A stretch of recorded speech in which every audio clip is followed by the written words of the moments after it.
route, je marchais sans savoir vers où. J'étais têtu, rien à foutre. Sur ma route, j'avais pas de bagages en soute. Et dans ma poche pas un sou, juste la famille entre eux.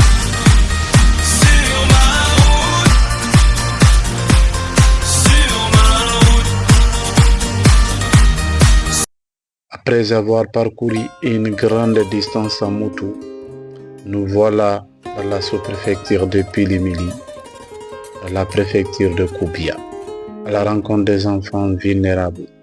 Sur les 10 enfants enregistrés au compte de cette sous-préfecture, 2 ont attiré l'attention de la dite mission, compte tenu de leur handicap. Il s'agit de Mamadou Diouma Diallo, 9 ans, et de Mamadou Harouna Diallo, 11 ans.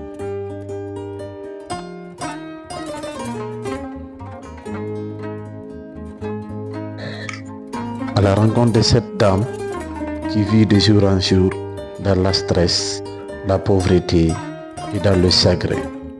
Elle nous explique: mon fils n'était pas né avec cette maladie.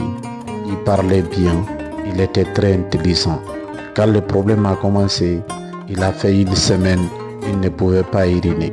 Compte tenu de notre pauvreté, on n'a pas été à l'hôpital à temps. On utilisait le médicament traditionnel. Sous peu de temps, l'enfant a perdu sa voix. De nos jours, il lui faut un sonde. Il ne peut pas parler, il ne peut pas uriner. Le mal dans tout ça, c'est que l'enfant, il est tellement complexé, très stressé, il a honte avec ses sondes devant ses amis. De nos jours, je pense plus à notre nourriture.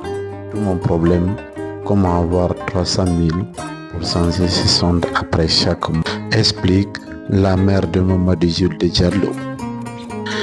Après cette famille, on s'est rendu chez Mamadou Harouna Diallo. Ici aussi, la vulnérabilité ne dit pas son nom.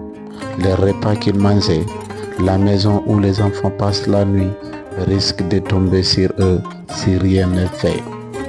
Mamadou Hadi Diallo a toujours ses pieds cassés, mais il n'a jamais été à l'hôpital. La preuve, c'est ces images